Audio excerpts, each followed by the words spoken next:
foi organizado em 1940 pelo Supremo Conselho da IPB. Estamos já completando aí 79 anos esse ano de trabalho e o foco principal é implantar o trabalho presbiteriano em cidades que não tenham igreja presbiteriana. E isso a Junta de Missões Nacionais já vem fazendo há 79 anos da sua organização. Bom, a Junta está presente hoje em todos os estados brasileiros. Houve uma época onde nós estávamos mais nos rincões, a região do Pará, região oeste da Bahia, Acre, Rondônia e principalmente as regiões onde não havia presbitérios. Hoje nós estamos com aproximadamente 170 projetos espalhados por todo o Brasil. Campos diretamente administrados pela Junta de Missões Nacionais, outros em gestão compartilhada com igrejas e outros com parcerias entre igrejas e presbitérios.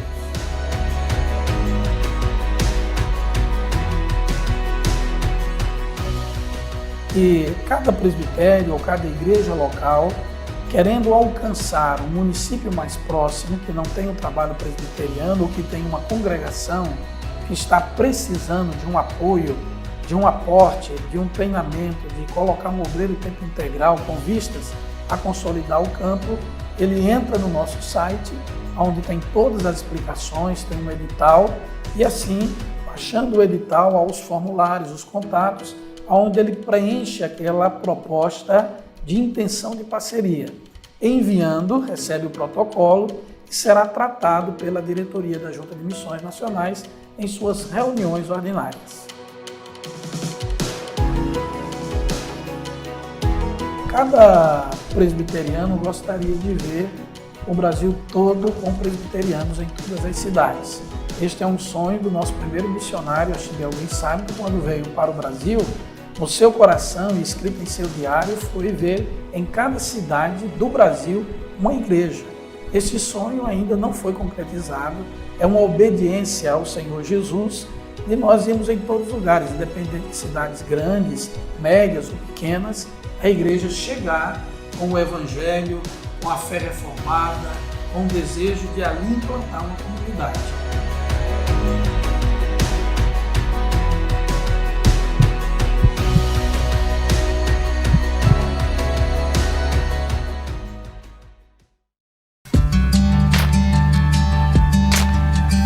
Olá, irmãos, eu sou o pastor Jorge. Eu sou a Beatriz, nós temos também 2 filhos, o Ângelo, de 6 anos, a Maria Antônia, com 11 meses. Somos missionários da APMT, servindo na Missão Caiuá. Nós estamos na aldeia Taquapiri, que fica a 150 quilômetros da sede, em Dourados. E embora a igreja já tenha cerca de 60 anos de presença aqui na nossa aldeia, nós ainda temos um desafio muito grande na fundamentação bíblica e doutrinária do nosso povo, uma vez que, devido à cosmovisão animista do povo, nós precisamos entender bem a sua língua e também a sua cultura para que nós possamos transmitir o Evangelho de maneira que o povo possa entender e que não haja esse sincretismo. Eu cuido do pastoreio da igreja e, juntamente com a Beatriz, nós desenvolvemos trabalhos de evangelização com crianças, adolescentes, jovens, além das visitações evangelísticas e também ao povo da nossa igreja. E alguns motivos de oração que nós queremos compartilhar com vocês é a libertação dos vícios, da bebida e da droga, que infelizmente tem atingido aqui homens, mulheres e adolescentes na nossa aldeia. Também queremos pedir por firmeza doutrinária, firmeza na fé, também a firmeza das relações familiares. Queremos orar pelas famílias, para que os laços familiares sejam fortalecidos entre marido e mulher, entre pais e filhos, e também fortalecimento da nossa liderança, da liderança da igreja indígena, que nós tenhamos sabedoria para ensiná-los, a ensinar a nossa liderança, para que a igreja indígena cresça forte e já possa ser independente e caminhar nos moldes bíblicos que nós temos ensinado. Que Deus abençoe a vocês, nós ficamos muito felizes de poder estar compartilhando um pouco do nosso ministério com vocês. Yandejara Tapendero Vassá.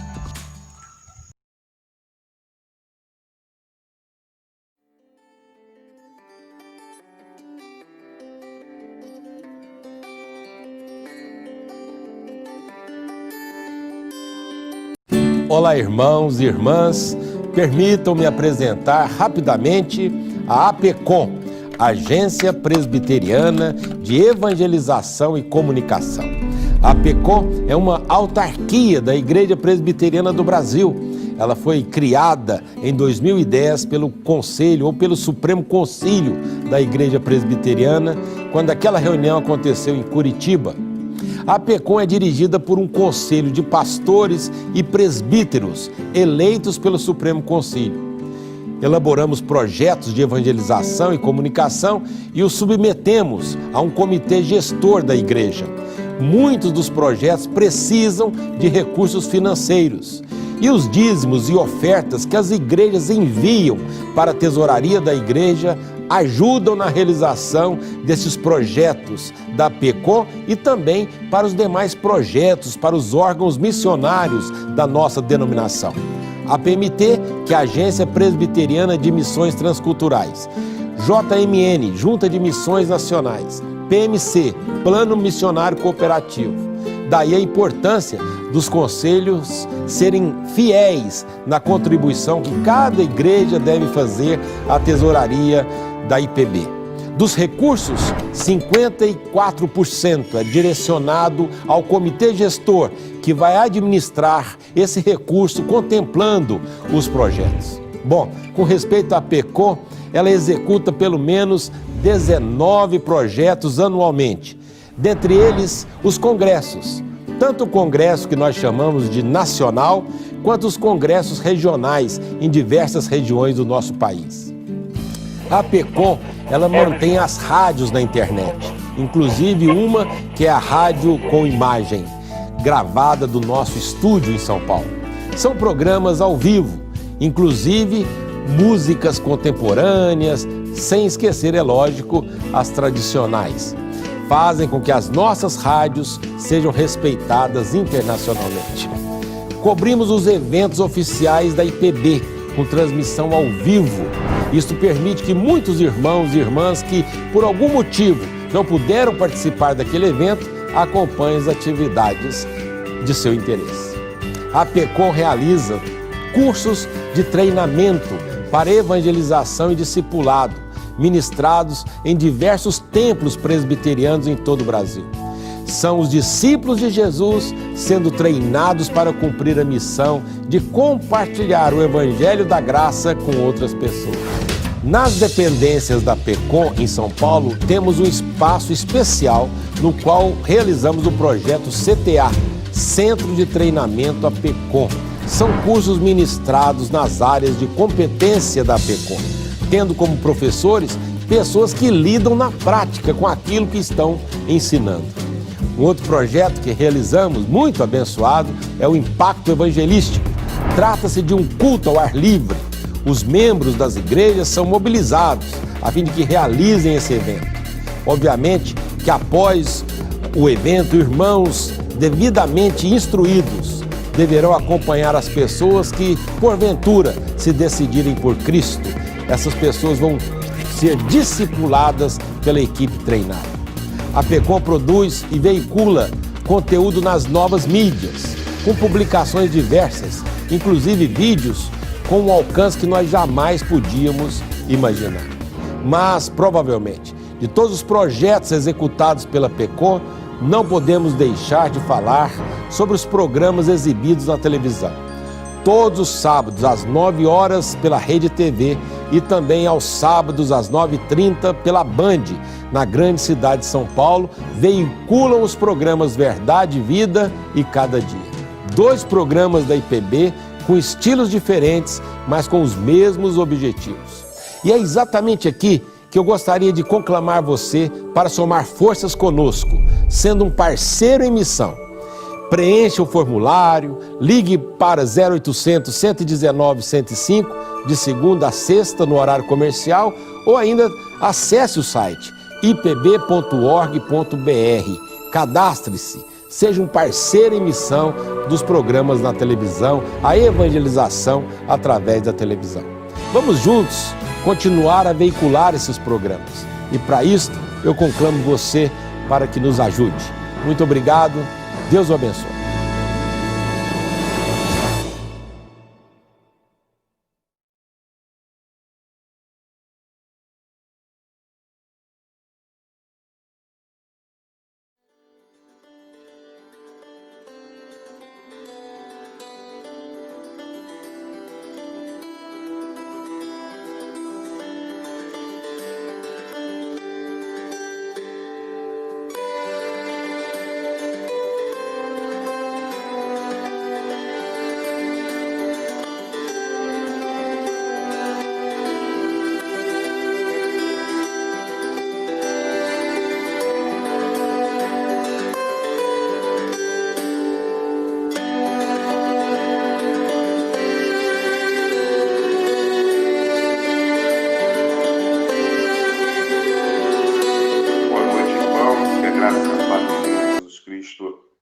esteja com você nessa quarta-feira da palavra, onde nós temos estudado, nós temos meditado na palavra de Deus e temos, neste período do mês de junho, abordado a carta de Paulo à igreja de Éfeso. Então, hoje nós estamos aqui dando continuidade, vamos falar hoje sobre o capítulo 2, e hoje eu estou trazendo um irmão em Cristo, um amigo de caminhada do meu seminário. Ele está no 5º ano juntamente comigo, o nosso irmão Arthur Pereira. Eu vou colocar ele aqui na tela. Quero dar a saudação a ele. Boa noite, Arthur. Que a graça e a paz do Senhor Jesus seja contigo, meu irmão. Amém. Irmãos, queria agradecer pelo convite para estar trazendo a mensagem da palavra do Senhor. Agradeço ao Felipe aí pelo convite. E que Deus nos abençoe nesta noite, que Ele fale poderosamente aos nossos corações. Como ele disse, meu nome é Arthur, eu sou da Igreja Presbiteriana Semear, no Rio de Janeiro, na Tijuca, pastoreada pelo reverendo Hélio. Nós estamos começando essa nova plantação e Deus tem nos abençoado lá, assim como eu tenho certeza que tem abençoado os irmãos também. Que Deus nos abençoe esta noite. Arthur, muito obrigado. Já de antemão nós queremos te agradecer aí por aceitar o nosso convite. A Igreja Presbiteriana de Rio Bonito está muito feliz em receber você nessa noite. Os irmãos estão nos acompanhando pelo YouTube, também pelo Facebook.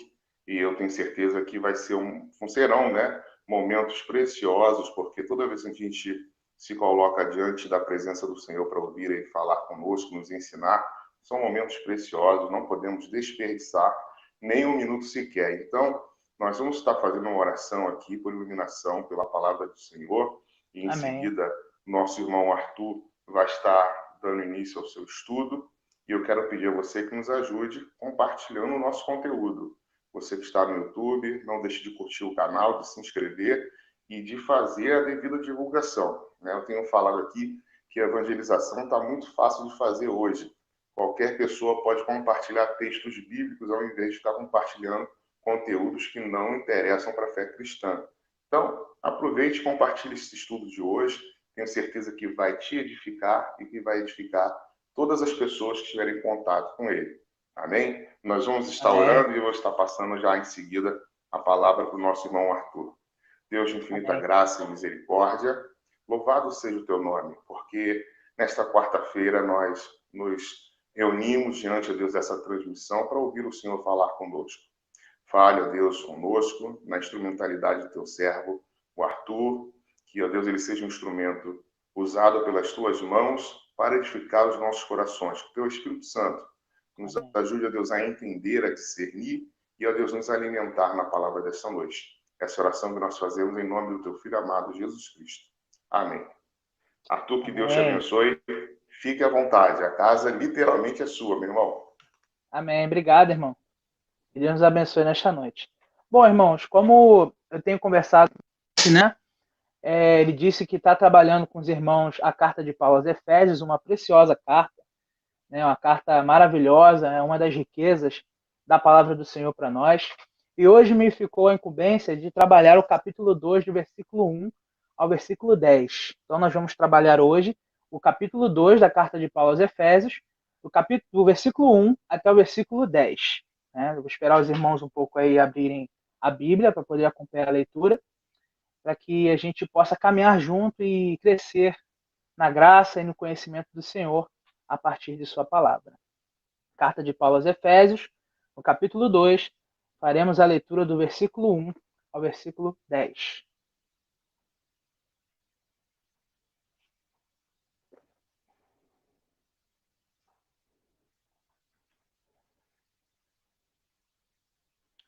Bom, eu vou fazer a leitura, os irmãos acompanhem a leitura da palavra do Senhor, que diz assim: Ele vos deu vida, estando vós mortos nos vossos delitos e pecados, nos quais andastes outrora segundo o curso deste mundo, segundo o príncipe da potestade do ar, do espírito que agora atua nos filhos da desobediência, entre os quais também todos nós andamos outrora segundo as inclinações da nossa carne, fazendo a vontade da carne e dos pensamentos, e éramos, por natureza, filhos da ira, como também os demais. Mas Deus, sendo rico em misericórdia, por causa do grande amor com que nos amou, e estando nós mortos em nossos delitos, nos deu vida juntamente com Cristo. Pela graça sois salvos. E juntamente com ele nos ressuscitou e nos fez assentar nos lugares celestiais em Cristo Jesus, para mostrar nos séculos vindouros a suprema riqueza da sua graça, em bondade para conosco, em Cristo Jesus. Porque pela graça sois salvos, mediante a fé, e isto não vem de vós, é dom de Deus, não de obras, para que ninguém se glorie. Pois somos feitura dele, criados em Cristo Jesus para as boas obras, as quais Deus de antemão preparou para que andássemos nelas. Que Deus abençoe a leitura e a exposição de sua palavra. Meus irmãos, um dos pontos que a Reforma Protestante tanto ensinou e defendeu no século XVII foi a sola gratia, ou seja, de que a salvação ela é dada pela graça de Deus. Foi um ponto muito defendido e ensinado pelos reformadores a partir do século XVII e nos anos subsequentes. E embora isso seja um ponto fundamental da nossa fé, seja uma doutrina fundamental do nosso entendimento da palavra do Senhor, esta palavra graça, ela caiu no uso popular. Muitas pessoas, quando são perguntadas como elas estão, elas respondem: estou bem, graças a Deus. Ou estou caminhando pela graça de Deus. Ou seja, essa palavra graça, ela caiu no uso popular. Mas há algo de errado em usar a palavra dessa forma? Em si, não há nenhum erro em usar essa palavra dessa forma. Só que sempre há um perigo quando uma palavra ela entra no uso comum, ela entra no dito popular das pessoas, que é o perigo dela perder o seu significado. Quantas palavras a gente não vê aí que, por caírem nos ditos populares das pessoas, elas perdem muito o seu significado essencial. E isso pode acontecer com a palavra graça, usada dessa forma. E, infelizmente, é muito ruim para nós cristãos quando nós também deixamos que essa palavra graça, esse entendimento da graça do Senhor, perca o seu significado para nós pelo uso popular, pelo dito popular. Porque a graça de Deus é uma das verdades mais fundamentais da nossa fé cristã. A graça de Deus, ela é um dos ensinos mais importantes da Bíblia, principalmente do Novo Testamento. Então, deixar que a palavra graça perca o seu significado é algo ruim para nós, porque enfraquece a nossa fé, enfraquece o nosso entendimento da nossa vida cristã e enfraquece o entendimento daquilo que Deus nos deu por bondade e misericórdia. Então, diante disso, irmãos, nós devemos resgatar o significado da graça de Deus para nós. Precisamos voltar a refletir sobre o que a graça de Deus significa para nós. E daí surgem algumas perguntas. O que temos pela graça de Deus? O que ganhamos através da graça de Deus? O que a graça de Deus significa para nós que somos seus filhos? Uma das respostas a essas perguntas é de que, através da graça de Deus, nós temos uma nova vida em Cristo Jesus.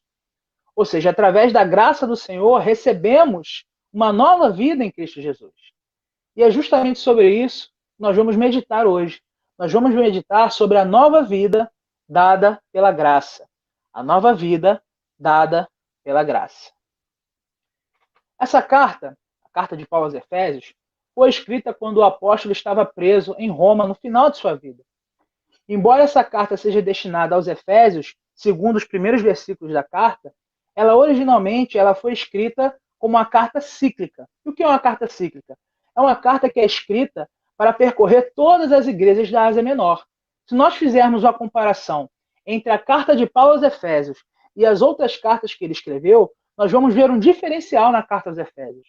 Nós vamos ver que nela não são tratados nenhum problema, nenhuma circunstância específica de uma igreja específica, como é o caso das outras cartas de Paulo.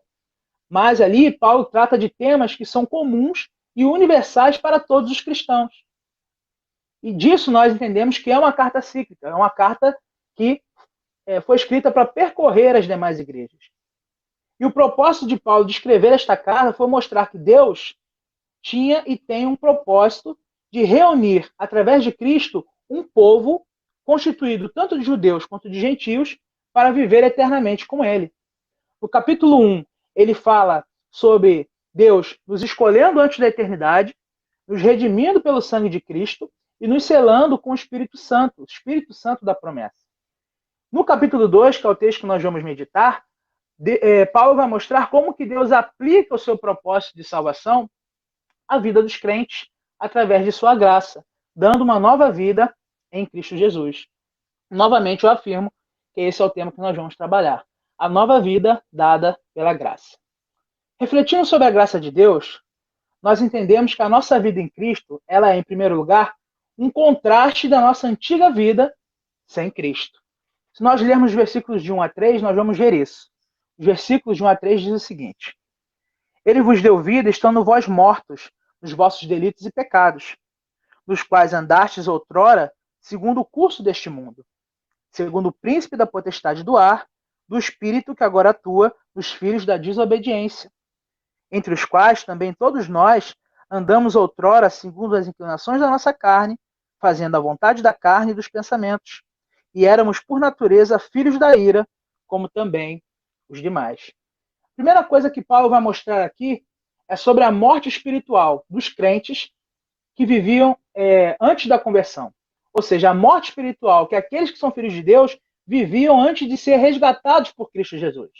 Quando ele fala aqui que os seus leitores estavam mortos em seus delitos e pecados, estou querendo dizer que o homem que não está unido a Cristo pela fé, ele vive uma morte espiritual por conta dos seus pecados. Ele não está falando aqui de morte física. Ele está falando aqui de uma morte espiritual devido à cegueira que o pecado causa no coração e no entendimento do homem que é alcançado e manchado pelo pecado. E aí, esse homem sendo morto espiritualmente, ele não tem a capacidade de responder à voz de Deus. Ele não tem a capacidade de responder ao evangelho quando é pregado, uma vez que ele está escravizado pela morte espiritual causada pelo pecado. Se você falar com uma pessoa morta, ela não vai te responder, pois ela se encontra inanimada, e por isso ela é incapaz de responder às suas palavras. Da mesma forma, o homem espiritual, morto espiritualmente, ele não tem a capacidade por si só, com as suas próprias forças, com seus próprios entendimentos, de responder à voz do Senhor, porque ele espiritualmente é morto. Além disso, Paulo vai mostrar por quem esses homens espiritualmente mortos são conduzidos. Quem conduz a vida desses homens que, por conta da sua rebeldia a Deus, são mortos espiritualmente? E a primeira coisa que Paulo mostra é que esses homens mortos, eles andam segundo o curso deste mundo. O mundo aqui, que Paulo mostra, é o sistema de crenças e valores que se opõe a Deus.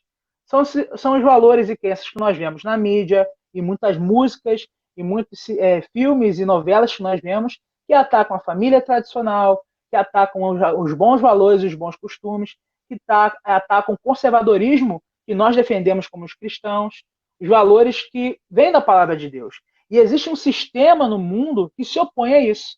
E os homens que estão mortos espiritualmente, eles são conduzidos por esse sistema de valores. O segundo ser que Paulo mostra aqui, que conduz os homens espiritualmente mortos, é o príncipe das potestades do ar. E esse príncipe das potestades do ar é o próprio Satanás. Havia uma crença entre os judeus na época que o inferno ele ficava na realidade entre a habitação de Deus e entre o céu dos homens.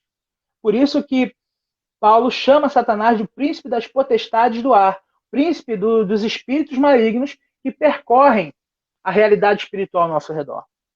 Ou seja, o que Paulo está dizendo aqui é que os homens espiritualmente mortos, eles são conduzidos pelo mundo e por Satanás. Os homens sem Cristo são conduzidos pelo mundo e por Satanás.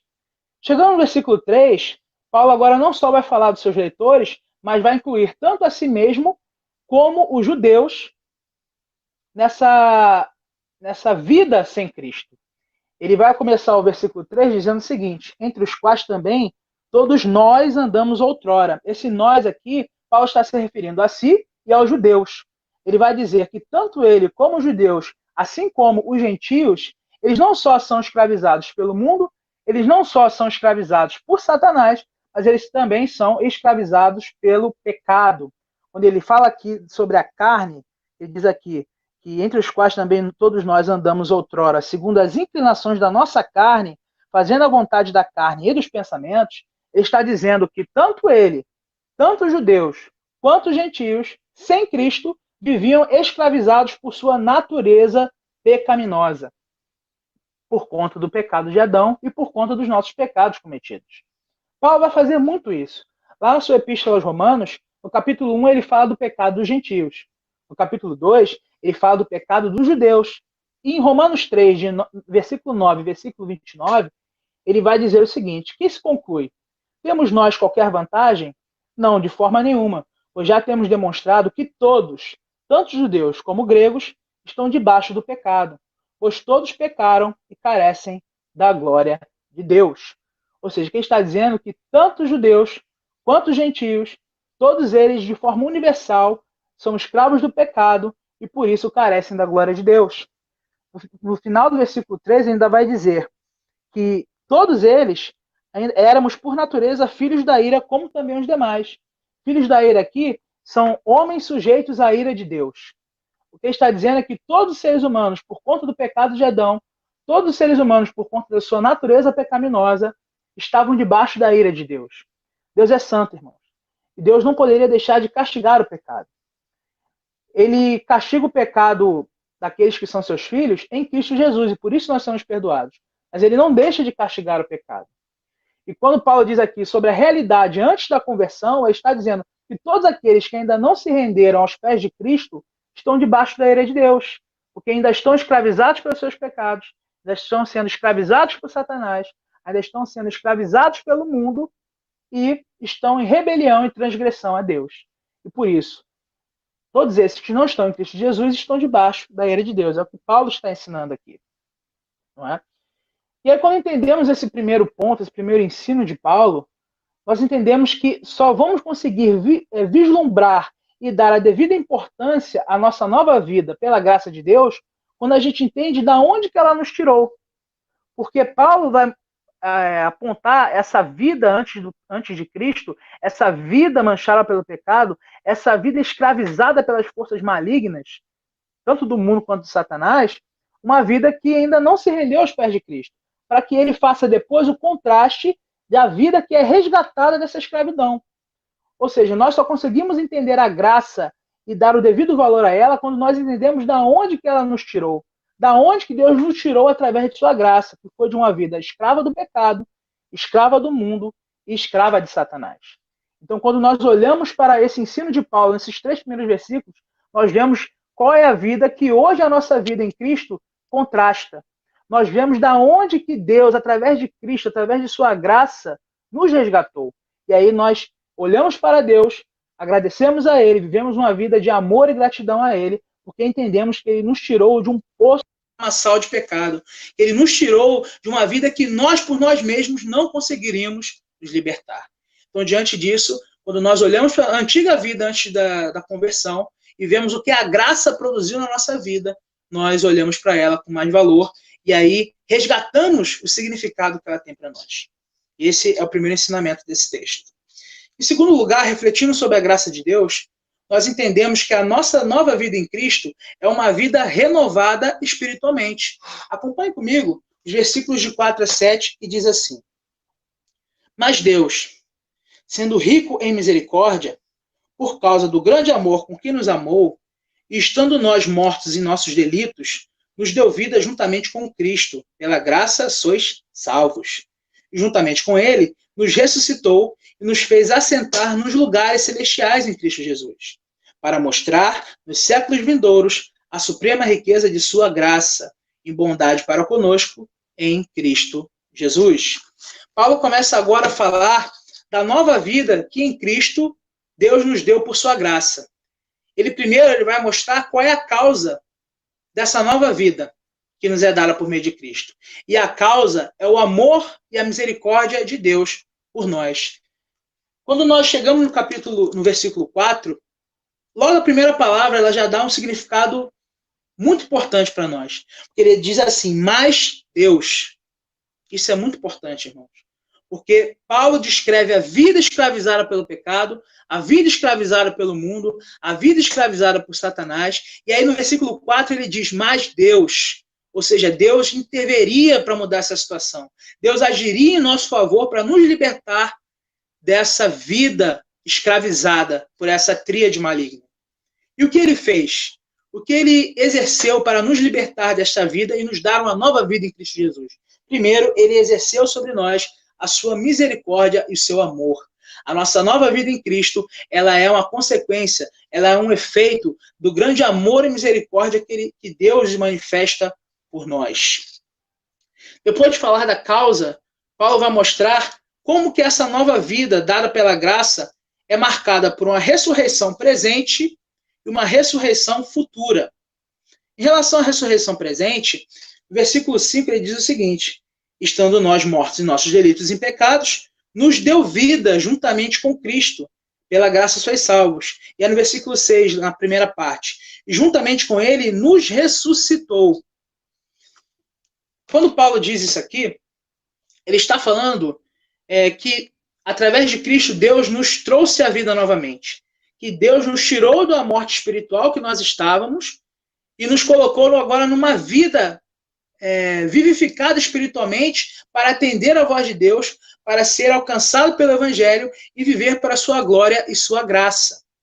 Ele trabalha aqui a doutrina da união espiritual com Cristo. Quando nós olhamos na sua carta, na carta de Paulo aos Colossenses, no capítulo 3, versículo 1 ao 4, nós vemos que Paulo trabalha essa doutrina. Ele diz o seguinte: portanto, se fostes ressuscitados juntamente com Cristo, buscai as coisas lá do alto, onde Cristo vive, assentado à direita de Deus.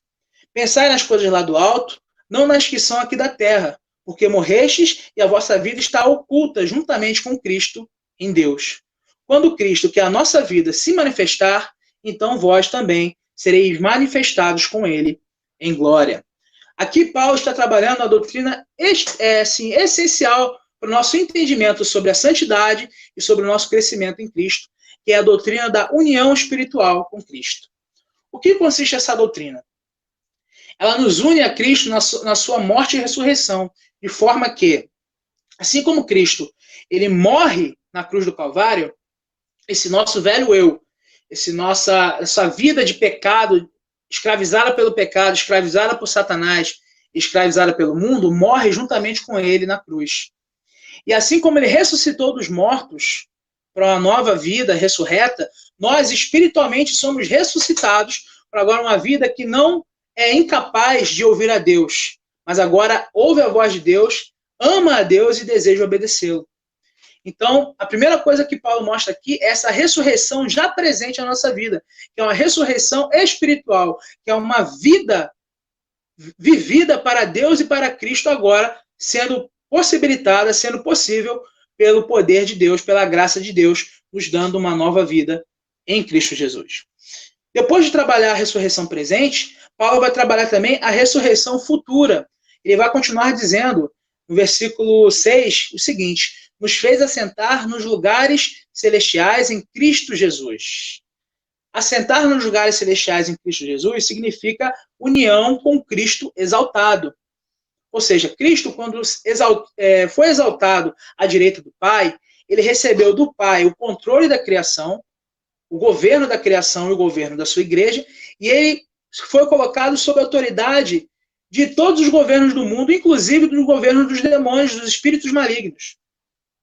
E nós, que estamos unidos a ele, nós também somos fortalecidos por essa verdade. Lá em Efésios, na própria carta aos Efésios, no capítulo 1, versículos 18 a 21, diz o seguinte: iluminados os olhos do vosso coração, para saberdes qual é a esperança do seu chamamento, qual a riqueza da glória da sua herança nos santos, e qual a suprema grandeza do seu poder para com os que cremos, segundo a eficácia da força do seu poder, o qual exerceu ele em Cristo, e agora preste atenção, irmãos, ressuscitando dentre os mortos e fazendo sentar à sua direita nos lugares celestiais, acima de todo principado e potestade, e poder, e domínio, e de todo nome que se possa referir, não só no presente século, mas também no vindouro.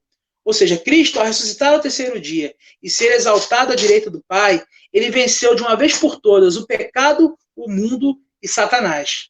E nós que estamos unidos a ele, somos mais que vencedores em Cristo Jesus sobre essas coisas. É claro que o pecado, o mundo de Satanás ainda nos ataca, ainda nos inflige seus ataques, mas nós sabemos que eles já são derrotados em Cristo Jesus. E nós que estamos em Cristo também desfrutamos dessa vitória no nosso Senhor. Isso também nos garante que lá no futuro, quando Jesus Cristo voltar para restaurar a criação, para levar o seu povo a viver uma nova criação perfeita e eterna, sem o pecado, sem a morte, sem Satanás e sem nada que aflige a nossa vida hoje, nós temos a garantia que estaremos com ele. E aí isso consiste na ressurreição futura. Ao mesmo tempo que através da nova vida em Cristo, pela graça de Deus, nós recebemos uma ressurreição espiritual presente, nós também recebemos uma ressurreição, a garantia da ressurreição futura, a esperança futura que nós aguardamos, que faz com que a gente seja fortalecido diante das intempéries que nós vivemos na nossa vida terrena hoje. E aí, finalizando seu argumento, Paulo vai afirmar que o propósito dessa dádiva, dessa nova vida em Cristo, dada por sua graça, é afirmar que o propósito de Deus para isso é mostrar a grandeza de sua graça nos séculos vindouros. Nós vemos isso no versículo 7, que diz o seguinte: para mostrar nos séculos vindouros a suprema riqueza de sua graça, em bondade para conosco, em Cristo Jesus. Ou seja, o propósito de Deus nos dar a vida em Cristo Jesus por sua graça é para que ele mostre nos séculos vindouros a grandeza da sua graça. E como que ele vai mostrar essa grandeza? Através de nós. A igreja, o povo do Senhor, o povo que está em aliança com Deus por meio do sangue de Cristo, é a maior manifestação da grandeza da graça do Senhor, da suprema riqueza da graça do Senhor, porque a igreja continua existindo mesmo sendo perseguida e tendo oposição de todos os lados. A igreja foi importante para a construção da nossa sociedade hoje. A igreja, ela exerce muitas vezes o amor de Deus, cuidando das pessoas, pregando o evangelho, sendo um instrumento para que vidas sejam restauradas, para que vidas sejam transformadas, e nisso a suprema riqueza da graça de Deus é manifestada por meio da nossa vida como igreja, como povo do Senhor. Então Deus nos resgatou para que nós fôssemos holofortes que apontassem para a riqueza da sua graça. Deus nos resgatou para que através de nós a sua graça transborde na vida de outros e que as pessoas vejam a riqueza da graça do Senhor. E quando nós aplicamos isso à nossa vida, nós vemos que a nossa vida, nova vida, dada pela graça de Deus, ela é marcada pela libertação de todas as forças escravizadoras. Meu irmão, você que está em Cristo Jesus, você que foi ressuscitado em Cristo, você que foi vivificado em Cristo Jesus, você não é mais escravo do pecado, você não é mais escravo do mundo, você não é mais escravo de Satanás. Jesus já venceu todas essas coisas na cruz e na ressurreição. Você é mais que vencedor em Cristo Jesus. Você, tudo bem, sofre ataques por conta dessas coisas. Talvez você caia em pecado algumas vezes, de fato caímos, mas nós sabemos que podemos, diante do pecado, diante de Satanás, diante do mundo, dizer não, porque o meu Senhor vive, que o nosso Senhor vive, ele é vitorioso, e nele nós temos a vitória. Nele nós somos ressurretos. E o poder do Espírito Santo, que vivificou o nosso coração, nos concede essa garantia de que essas forças não podem nos escravizar mais. Além disso, nós aprendemos que nós somos os holofortes da graça de Deus. Em terceiro lugar, refletindo sobre a graça de Deus, entendemos que a nossa vida em Cristo é um presente dado por Deus. Versículos 8 e 9, que dizem assim: porque pela graça sois salvos, mediante a fé. E isto não vem de vós, é dom de Deus, não de obras, para que ninguém se glorie. Paulo, então, ele vai fazer a afirmação mais famosa desse texto. Talvez esse seja um dos textos que as pessoas mais conseguem memorizar da Bíblia. Até pessoas que não são cristãs têm esse texto na sua mente, que é porque pela graça sois salvos, mediante a fé, isto não vem de vós, é dom de Deus. Paulo está dizendo aqui de que é pela graça de Deus que nós somos salvos. E essa salvação pela graça é adquirida por meio da fé. E nós precisamos destacar 3 palavras importantes aqui. A primeira palavra é graça. Graça significa favor imerecido. Um outro significado para esse termo é a essência do ato salvífico de Deus mediante o sacrifício de Cristo Jesus. Ou seja, a graça de Deus é a essência de todo o ato de amor e de salvação de Deus que ele manifesta pela nossa vida. Tudo que Deus faz a nosso favor, ele tem como essência a sua graça, o seu amor, a sua misericórdia sobre nós. A segunda palavra importante nessa expressão aqui é a palavra salvos, que significa salvação.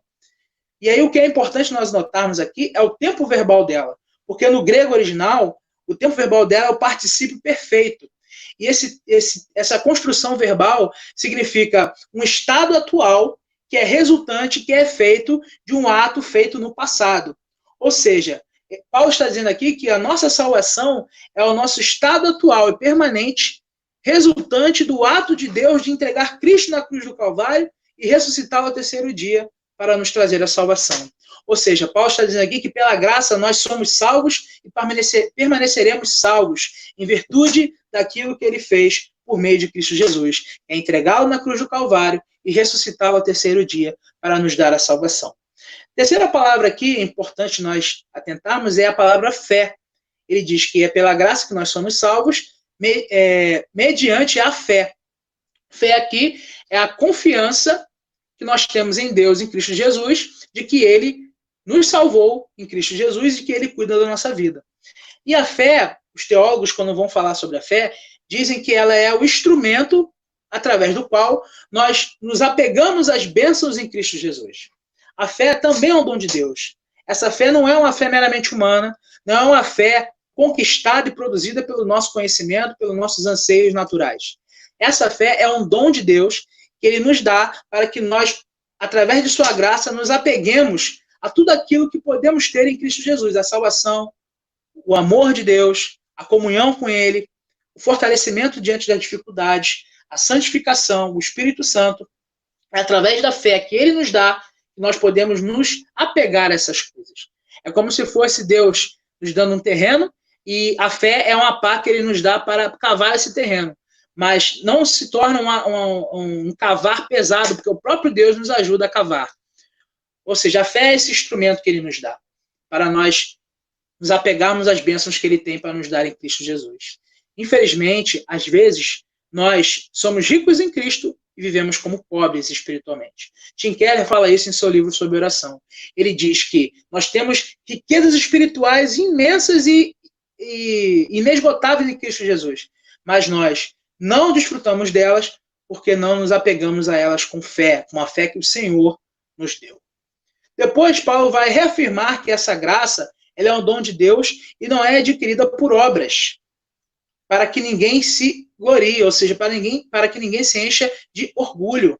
Irmãos, entender a graça de Deus é um ataque frontal ao nosso orgulho, porque nós entendemos que não havia nada em nós que fizesse com que Deus fosse compelido a nos salvar, que não havia nada em nós que obrigasse a Deus a nos salvar. Na verdade, ao contrário, tudo que havia em nós antes da nossa conversão, Paulo disse isso nos primeiros versículos, de 1 a 3, tudo aquilo causava a ira de Deus, a justiça de Deus, a condenação.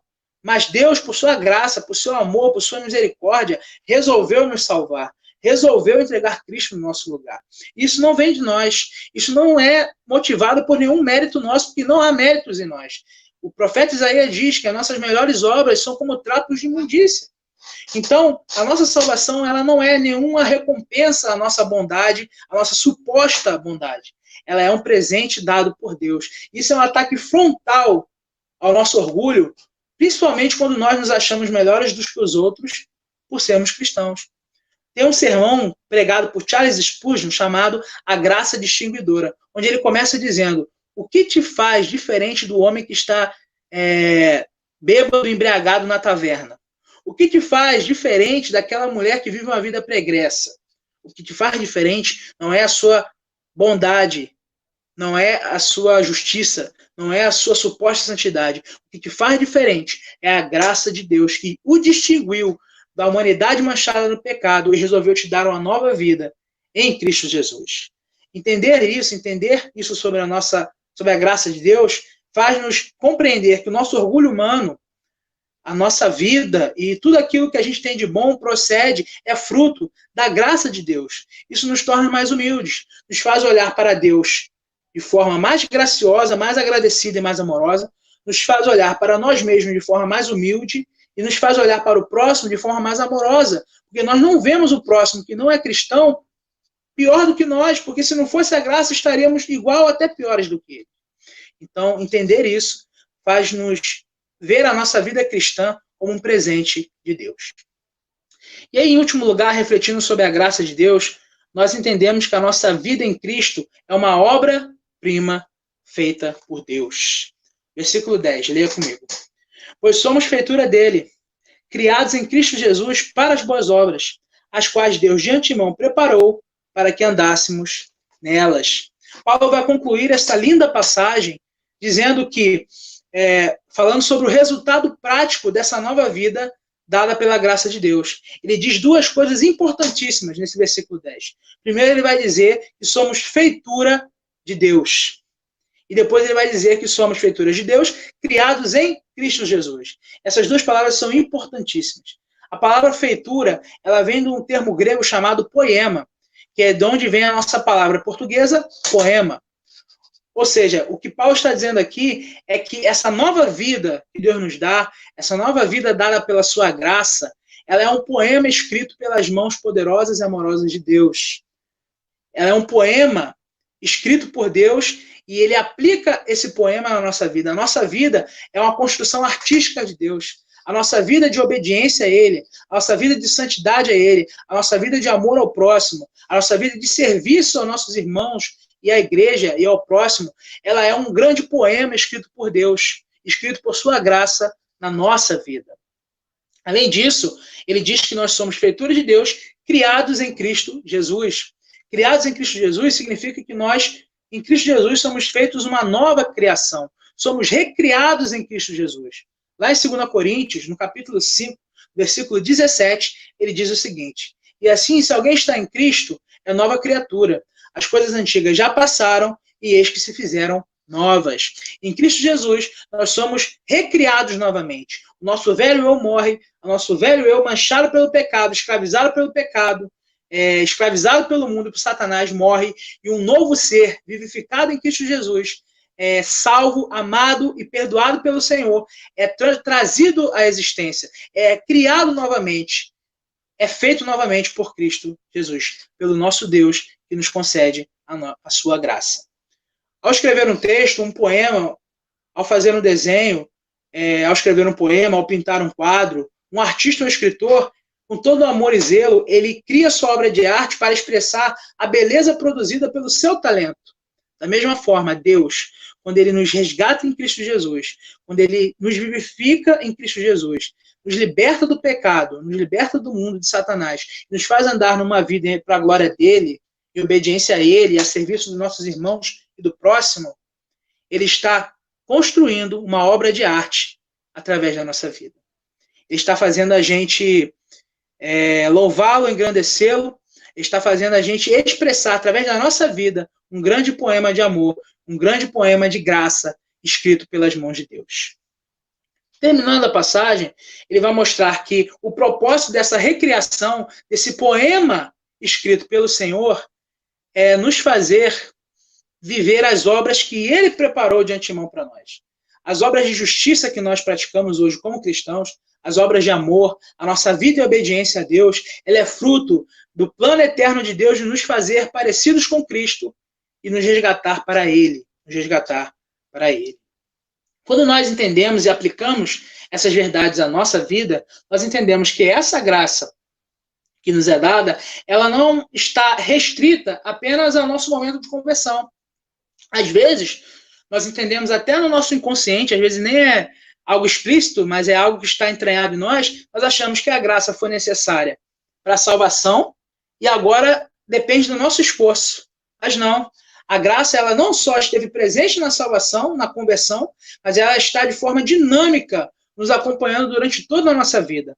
O John MacArthur, ele diz isso num livro chamado O Evangelho segundo Paulo. Ele diz que a graça, ela não é algo que está estática no momento da nossa conversão, mas ela é algo dinâmico, que percorre toda a nossa vida e nos capacita a vivermos para a glória do Senhor.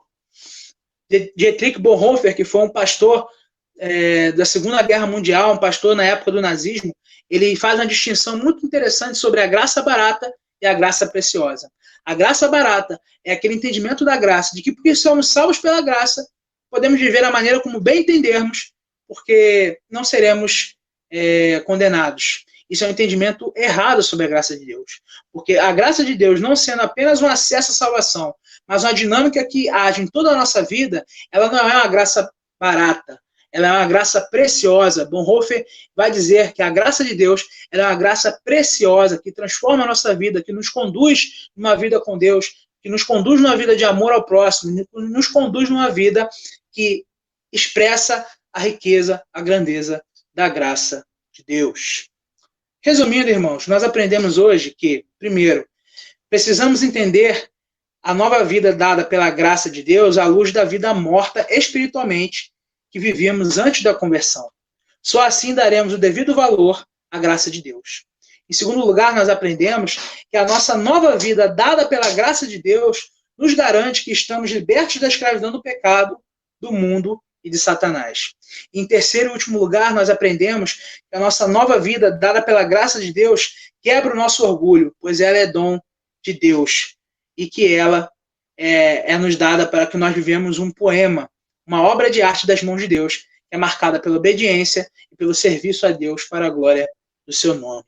Que Deus nos abençoe, que Deus nos faça cada vez mais entender a sua graça e que Ele nos faça cada vez mais crescer em obediência, em amor, em serviço, motivados pela graça do Senhor, que cativa o nosso coração e nos faz amar a Deus e ao próximo cada vez mais. Queria orar com você, abaixe sua cabeça, nós vamos agradecer a Deus por sua graça em nossa vida. Senhor Deus e eterno Pai, eu te agradeço porque tu nos deste a tua graça, Senhor. Eu te agradeço porque tu nos deste a tua misericórdia e por isso nós podemos louvar o teu nome. Nos ajuda, Senhor, a entender as bênçãos que o Senhor nos dá em Cristo Jesus de forma que nós vivamos de forma intensa a vida cristã que o Senhor tem para nós. Não nos deixa nos amedrontar diante do pecado, diante do mundo, diante de Satanás, mas nos faça com coragem viver a vida que o Senhor nos deu em Cristo Jesus, motivados pela tua graça, cativados pelo teu amor e capacitados pelo poder do teu Santo Espírito.